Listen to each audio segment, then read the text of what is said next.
বিপ্লবীদের কুমিল্লা, সংগ্রামীদের কুমিল্লা, যেই কুমিল্লা নিয়ে আজকে থেকে কয়েক বছর আগেও একজনের নামে সমস্যা হতো, সে আর এই দেশে থাকতে পারে নাই। এই জন্য আমরা এই কুমিল্লা থেকেই এমন বিপ্লবীদের পেয়েছি যারা এই 24-এর অভ্যুত্থানের সামনের সারিতে ছিল সব সময়। আমরা আপনাদেরকে আহ্বান করব, একজন মুখ্য সংগঠক হিসেবে আমরা এখন এই বাংলাদেশটাকে 24-এর আকাঙ্ক্ষা দিয়ে বাস্তবায়ন করতে চাই।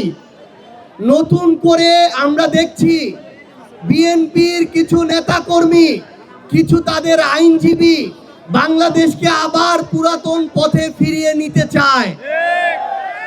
আমরা দেখছি মাঠ পর্যায়ে আমাদের নেতাকর্মীদেরকে হুমকি দেওয়া হচ্ছে, হামলা করা হচ্ছে। এটা মোকাবেলা করার জন্য এই কুমিল্লা এনসিপির শক্তিশালী সাংগঠনিক ঘাঁটি তৈরি করতে হবে।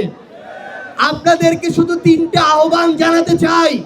প্রথমত, আমরা যদি আগামীর বাংলাদেশে মাথা উঁচু করে দাঁড়াতে চাই, আমাদের অন্য যে কোনো দলের চেয়ে শক্তিশালী সংগঠন লাগবে। 2 নাম্বার, আমাদেরকে স্থানীয় নির্বাচনে এককভাবে প্রতিদ্বন্দ্বিতা করে ওয়ার্ডের মেম্বার থেকে শুরু করে ইউনিয়ন চেয়ারম্যান, উপজেলা চেয়ারম্যান, সিটি কর্পোরেশন মেয়র প্রত্যেকটা জায়গায় নিজেরা জিতে আসার প্রস্তুতি নিতে হবে। অন্যের পায়ে ভর করে দাঁড়ানোর সময় আর নাই। আমাদের একসাথে রাজপথে নেমে সংগঠনকে শক্তিশালী করে স্থানীয় পর্যায়ের প্রত্যেকটা নির্বাচনে জিতার জন্য আমাদের প্রস্তুতি নিতে হবে।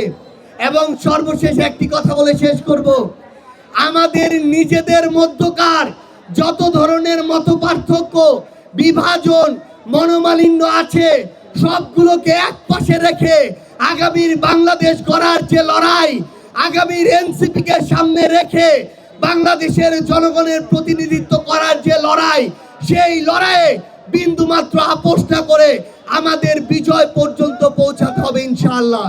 সবার সাথে আবার দেখা হবে রাজপথের সংগ্রামে অথবা বিজয়ে। ইনকিলাব জিন্দাবাদ।